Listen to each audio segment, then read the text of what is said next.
Hi Alan.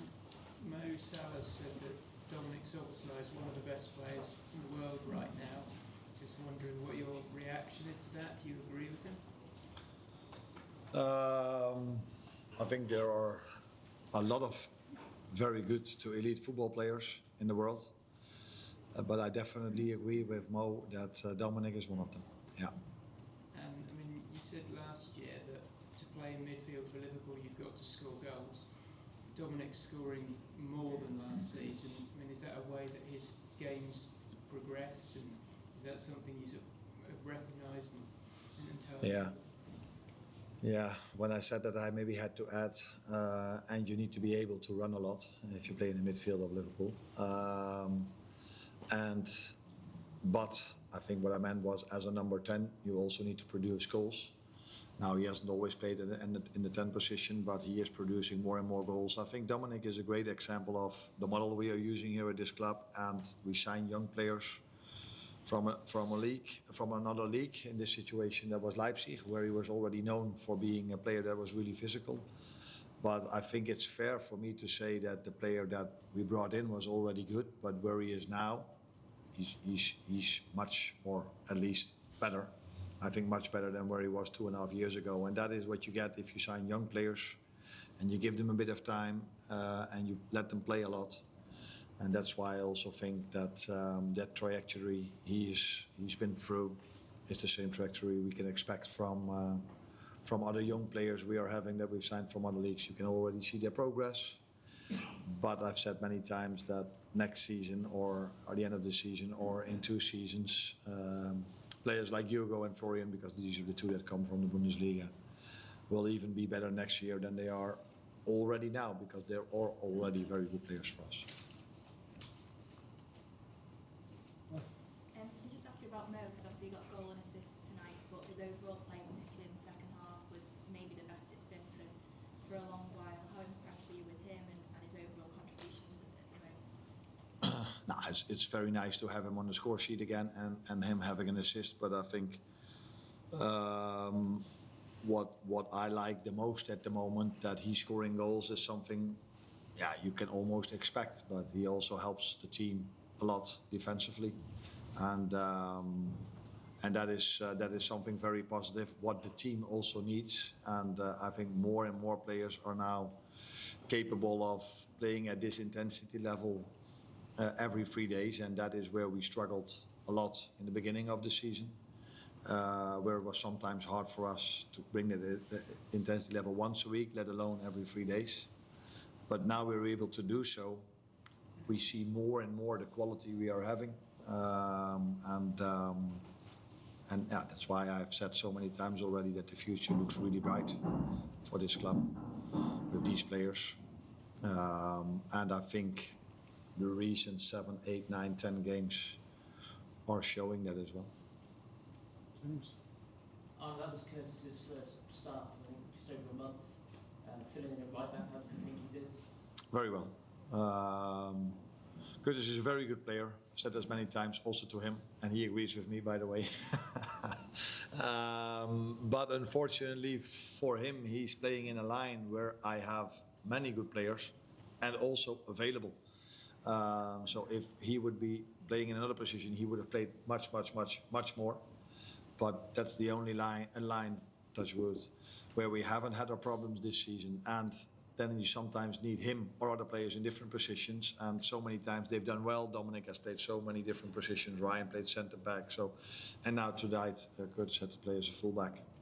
And he did really well. It was very pleasing to see that the first goal was an assist of the left fullback to the right fullback. That probably tells you a lot about the intentions these players have when they step on the pitch.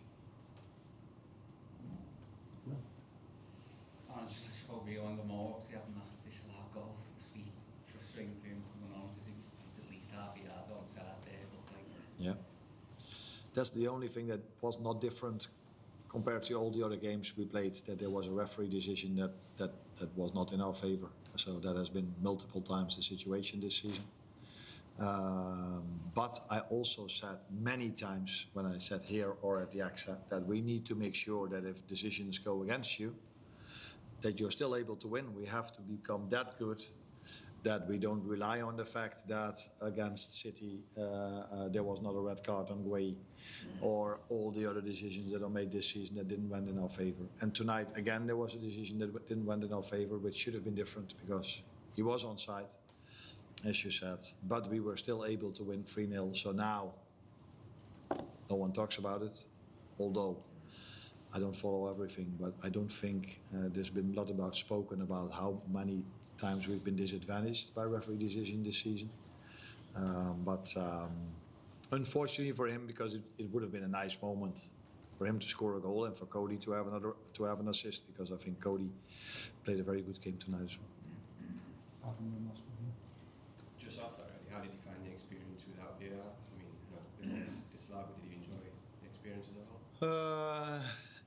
In general, I enjoy watching football without VAR, because if you then score, you're like, it's a goal. So that was the same with the 1-0. I looked at the linesman and he didn't raise his flag. So I was like, that's nice.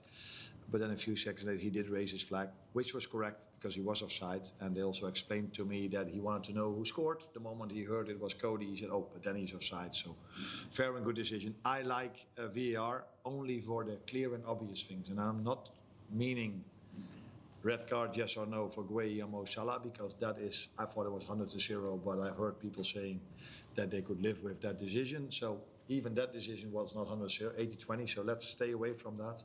Only go to offside, yes or no, ball over the line, yes or no. And that for the rest, the referee the game. But yeah, that's my opinion. And that's not going to happen, but that's the way I would like the VAR to be. But yeah, I think we're now so used to VAR that I would prefer to have VAR during a game, to be honest. So, quick one on Don, actually. Do you see all the attributes there for a future leader or captain over here? Yes, but he's still young, and I think he has a lot of attributes already, especially if it comes to leading by example. But there's still a step to make in terms of leadership, being vocal, being a voice in the dressing room, if I compare him to Virgil, which is completely normal because Virgil is 34 and has seen probably James Milner, Henderson and these players. So it's really good for Dominic that he sees Virgil as well, and that would be a next step for him to be as vocal and as loud as Virgil is. But that comes with time, I think. But for all the other things, he has a lot to become a very influential player for Liverpool, and you could call that a leader. Waters' injury is very unfortunate, and I understand this takes a long time. But how long? I mean, can he come back in this season? Is there any chance? There is definitely a chance, but he will be out for a while. But we cannot say exactly how long yet. That is sometimes that's different with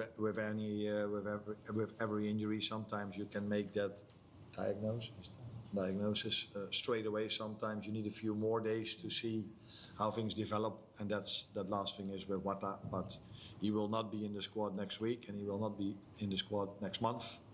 But we are hoping that towards the end of the season he has a chance to be there with us again. But that also depends on the upcoming days where that will lead to. Broken foot?